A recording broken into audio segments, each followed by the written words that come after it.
amis, bonjour, Shavuot Tov. Nous voilà arrivés dans un nouveau livre, le deuxième livre de la Torah, le Sefer Shemot, qu'on appelle l'Exode. Alors pourquoi on l'appelle l'Exode? On l'appelle Shemot également, parce qu'en vérité, bon, d'abord l'Exode n'est pas du tout la traduction du mot Shemot, c'est une fausse traduction. L'Exode, c'est la sortie d'Égypte, Shemot, ça veut dire les noms des bénis Israël. Mais comme on nous parle de la sortie d'Égypte, alors on l'a nommé l'Exode. Il faut savoir que dans cette paracha, il y a l'esclavage, malheureusement, du peuple juif en Égypte, par Pharaon et ses ministres. Il y a également le démarrage, la naissance de Moshe Rabbeinu, le libérateur du peuple juif, qui va libérer le peuple juif, qui va commencer du moins à une négociation avec Pharaon pour libérer le peuple juif, puisque Dieu va envoyer un libérateur, le Mashiach, qui est le premier Mashiach, qui est Moshe Rabbeinu. Il y avait une fois un roi qui avait deux ministres, qui avaient vraiment confiance en eux, et le roi a dû un jour voyager, s'absenter. Il leur a donné évidemment, comme dirais-je, le code, des différents codes d'importance du gouvernement, et à un moment, ces deux personnes, ministres, ont trahi le roi. Quand le roi il est revenu, donc il s'est mis en colère, il a appelé le premier ministre, et lui dit, écoute toi, je t'aime bien, mais je suis obligé de te renvoyer d'ici, je vais te donner une somme d'argent, je ne veux plus te voir. Le deuxième, il est venu, il a dit, écoute, j'ai du mal à me séparer de toi. Alors, tous les mois, tu viendras te supplier pour me réclamer une somme d'argent, le salaire. Alors, un, il parle à l'autre. T'as vu, moi, le roi, qu'est-ce qu'il a fait? Il était gentil avec moi. Il m'a donné une somme d'argent, il m'a laissé partir. Et il dit, mais toi, t'es bête. Moi, le roi, il m'a pas laissé partir. Moi, le roi, il m'a laissé chez lui. Et il m'a demandé de prier vers lui, de le supplier chaque fin du mois pour recevoir mon salaire.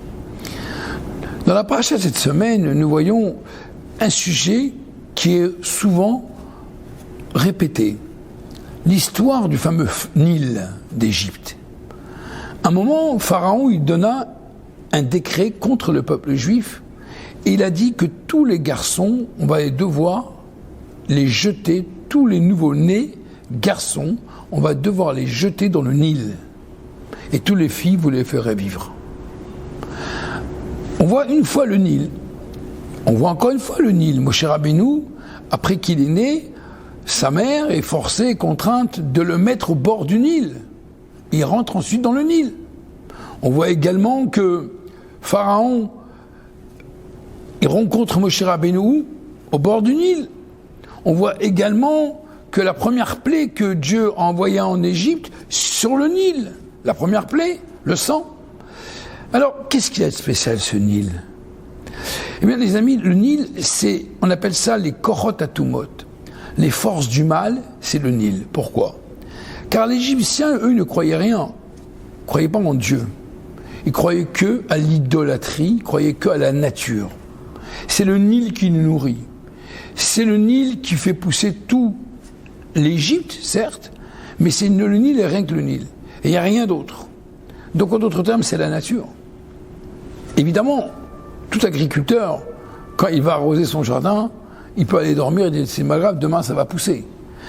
Eh bien, dans le judaïsme, c'est pas uniquement parce que l'agriculteur, il va mettre de l'eau dans son jardin que ça va pousser. Il faut aussi qu'il prie Dieu pour que ça pousse.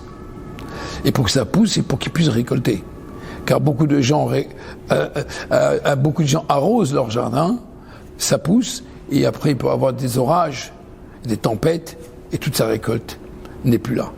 Donc vous voyez bien que finalement, il y a l'acte physique, matériel et naturel. Dieu nous montre dans le monde les choses naturelles, qu'on croit que c'est naturel, mais en vérité, derrière ça, il y a toujours la main de Dieu. Alors finalement, Pharaon a voulu éduquer aux enfants, a voulu éduquer aux parents, a voulu leur dire, écoutez les amis, on va noyer vos enfants dans le Nil pour leur inculquer que toute la force de ce monde, c'est la nature. Il n'y a pas de Dieu, il n'y a rien, il n'y a pas de divinité, il n'y a qu'une seule chose, la nature. Alors, c'est ça que Dieu veut montrer à Pharaon. Il amène Moshe Rabbeinu, qui est au bord du fleuve, qui rentre dans le fleuve, et que lui, a priori, tout le monde va mourir. Eh bien, Moshe Rabbeinu, il est sauvé des eaux. Moshe Rabbeinu, il rentre dans le Nil, et il est sauvé par la fille de Pharaon. Et c'est lui qui va libérer le peuple juif. Qu'est-ce qu'on voit d'ici? On voit d'ici que, voilà toi, Pharaon, tu fais des plans.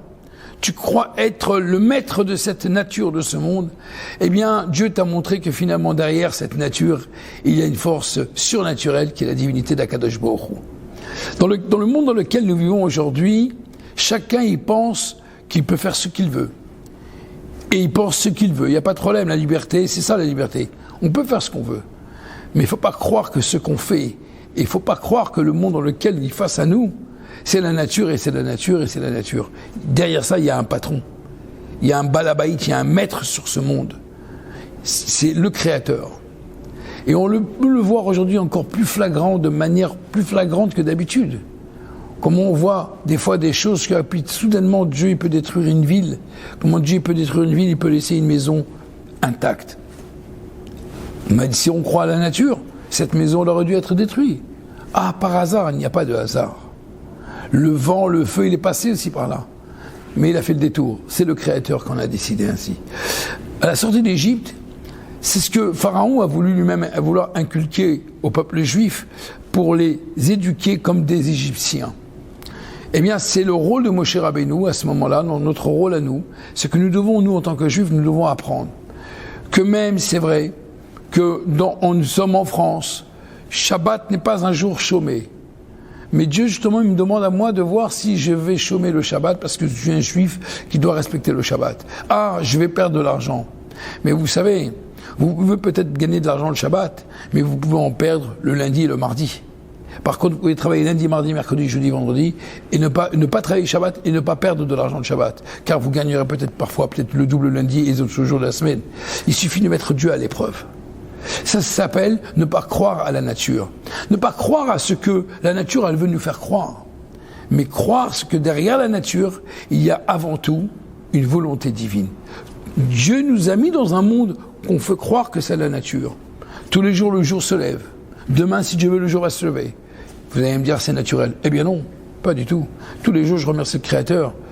Tous les jours qu'on se réveille, les gens pensent qu'ils vont se réveiller aussi demain, si Dieu veut. Bien sûr. Quelle certitude? J'en ai aucune. Donc tous les matins, je remercie le Créateur. Il n'y a rien n'est sûr. Même un médecin, quand un couple, il va voir un médecin, un gynécologue, il lui dit, vous êtes en bonne santé, vous pouvez avoir des enfants, mais vous n'en avez pas. Qu'est-ce qu'il va faire, le gynécologue? Il ne peut rien faire. Il lui dit, écoutez, j'arrive pas à comprendre. Naturellement, vous pouvez en avoir, mais vous n'en avez pas. Le Créateur. Et il y en a qui ne peuvent pas en avoir. Les médecins me disent, vous ne pouvez pas en avoir, médicalement parlant. Et soudainement, ils en ont.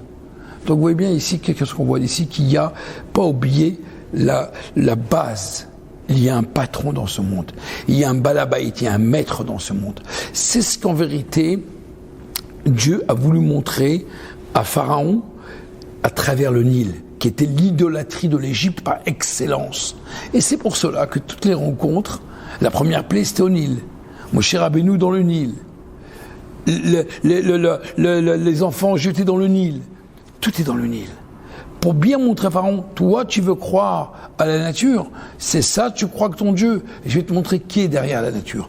Que Dieu y fasse, que nous ouvrons nos yeux, que c'est que Dieu il nous montre aujourd'hui dans le monde, qu'on est peut-être minoritaire dans le monde, et c'est sûr qu'on est minoritaire, et qu'on voit comment le monde il est aujourd'hui, face au peuple juif, face à Israël. Mais nous ne devons jamais oublier, nous sommes peut-être petits, Atamameat Mikol Amim, peut-être moins nombreux que du monde entier, mais nous ne devons jamais oublier que nous sommes le peuple juif, nous sommes le peuple élu, distingué du Créateur. Cela signifie quoi? Ce n'est pas que des droits, mais nous avons aussi des devoirs. Nous avons des devoirs en tant que juifs, de propager la vérité, la lumière, l'étude de la Torah, l'accomplissement des mitzvot. Lorsqu'un juif, il va se raffermir dans le judaïsme, eh bien automatiquement, l'obscurité va tomber et les nations du monde eux-mêmes vont être encouragées à nous aider, au contraire, à servir encore mieux Dieu. Que Dieu y fasse, qu'on entende des bonnes nouvelles, que tous nos otages puissent être libérés et que tous nos soldats reviennent en bonne santé. Merci beaucoup.